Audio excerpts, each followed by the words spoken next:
Hey guys, Chicken Nugget Productions here, back with another set review, or in this case, a multi-build review. Today we're looking at the multi-build between the Crystal Sweeper and the Claw Digger, the biggest, part-wise, of the Power Miners multi-builds so far. This is quite a large build, so let's get right into it. With a bunch of different features scattered around the machine and inside of it, this is quite operational, unlike the past two, or maybe I should just say the first multi-build that we ever looked at. It's much more functional than, say, the multi-build of the Mine Mech and the Stone Chopper.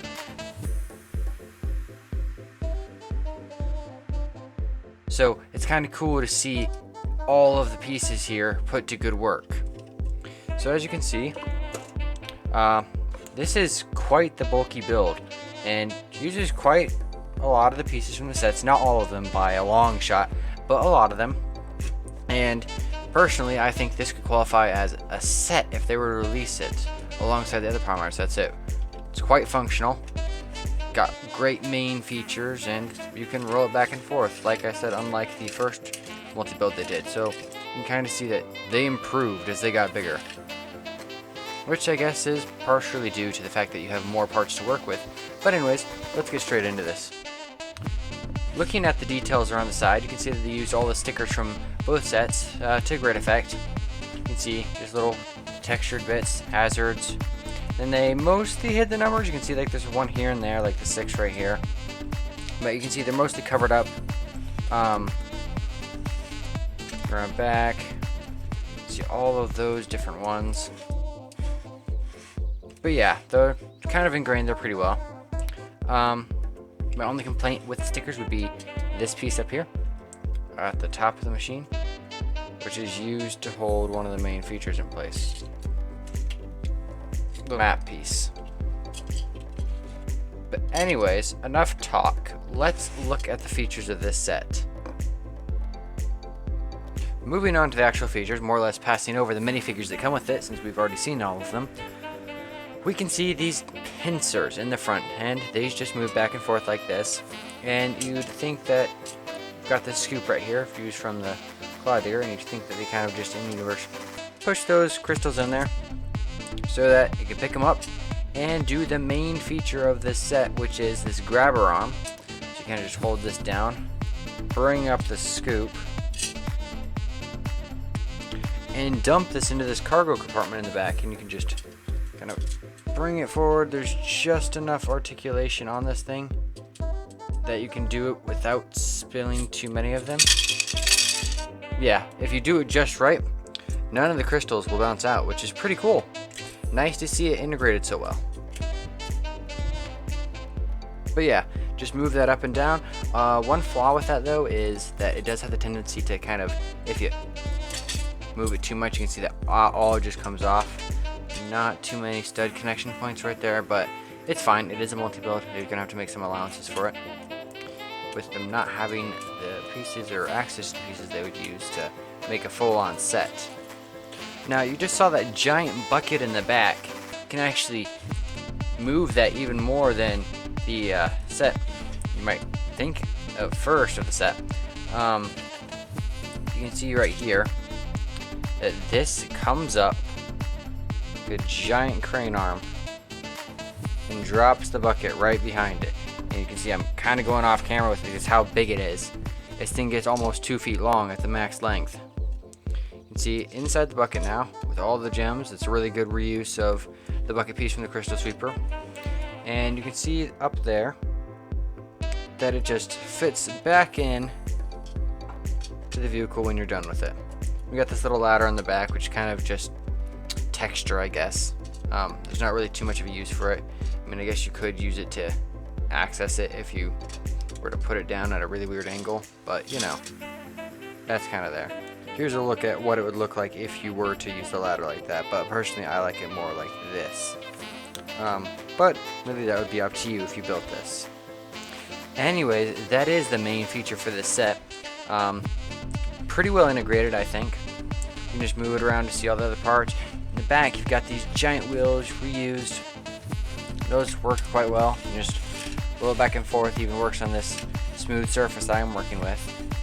Another flaw would probably be if you're thinking about it, is when you're playing with this, there's not a great place to hold it from. Kind of similar to the crystal sweeper. You kind of have to find that spot. I guess right here in the back would probably be the best spot, because really any other place in the front, you're gonna like knock these little posts off, or these lights. The lights are really a weak point, but that's kind of a common theme in a lot of power miner sets. The lights get knocked off really easy. But yeah, that's just kind of a nitpick. But yeah, other than that, it moves pretty well. There's not any limitation. Up in the front here, now looking at detailing, we can see these little roll cages right here for the minifigs, and those flip up, and you can see that the figs are just seated in there on these little seats. Not really any controls or anything, but it looks super cool with how these cages just kind of fold down across the front and lines up almost perfectly with these little slopes right here. I just think that looks really cool. Just being able to do this, I think that's a fun feature for a set, and you kind of do see this later in the Power Miners themes with the Fire Blaster, which is a nice reuse of that kind of feature.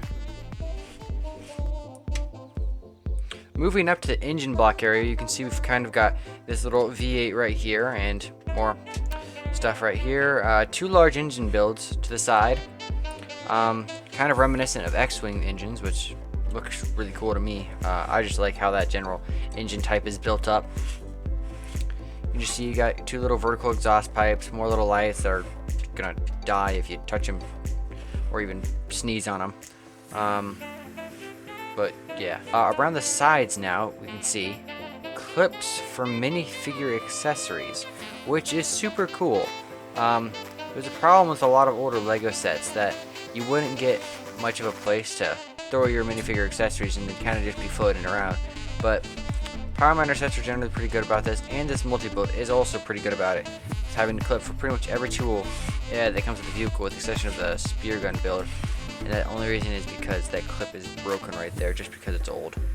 So eventually I'll get a replacement for that, but that would hold what I'm putting in the storage bucket right now. This. No, just kind of slide in there.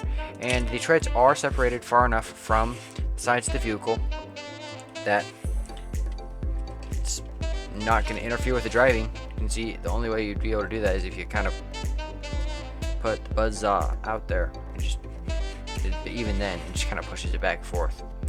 But yeah, looks really good aesthetically. The engines look really nice, build looks really nice. It's pretty solid, not going to fall apart too easily, besides the already pre-mentioned top of the vehicle up here with this engine block build-up, but that's fine. Just a small little thing. As for back details, not much, but they did make good use of some faucet pieces inside here, and we can just kind of pop this wheel off to show you that. These pieces right here, I like that. Kind of looks like hydraulics, or the suggestion of hydraulics for this right here, or just braking system. But yeah, those are really nicely incorporated. Anyway, moving on, let's see what else comes with this multi-build. So we can just move this to the side a little bit. You can see that we have the bike for our third minifigure, Duke, I believe, and 3 rock monsters. Along with that, we do have quite the selection of crystals, which I can show you all just by dumping them out of that little thing right there. And most of these do come from the crystal sweeper. I think just these orange ones, or no, these yellow ones come from the Claw Digger, which is cool. Got quite a nice crystal selection, so if you got these two sets, you'd be set if you just want to have a couple Power Miner sets that look really nice. One other thing is, it is pretty cool to see that the minifig comes with the third vehicle, even though I do notice from the set, it's nice to see all the minifigs have something to ride on or drive or whatever. Though one con is the Rock Monster Catapult, which I do really like from the main set from the Crystal Sweeper, is taken apart to build this.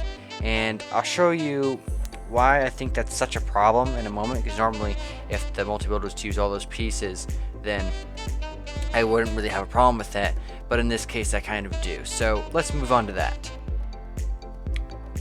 The set called It Wants Its Parts Back.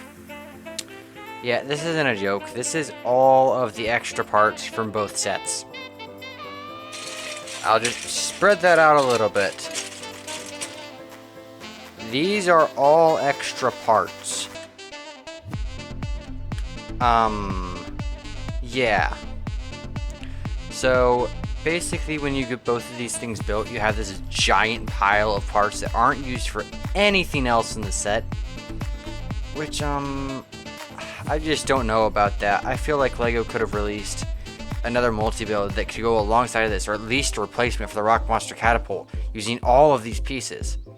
And that was kind of a problem with the sets. As they got bigger, there was more extra parts left over. I mean, honestly, I like the build for what we have, but I think that there could have been a much better use of parts, just for like an additional multi-build even. And I'll be taking a closer look at that in another video. I'm going to be taking all of these parts you see here and the ones from both of the other extra multi-builds, and I'm going to turn those into some sort of mock. Hopefully like a Power Miner outpost and a catapult for the Rock Monsters, or some sort of vehicle for the Rock Monsters. But we'll just see how it goes. Anyways, I just thought it would be interesting for you guys to see all of these extra pieces that I feel like could have been used in so many different ways. I even messed with it a little bit. I made my own little outpost at preliminary, just messing around, but yeah.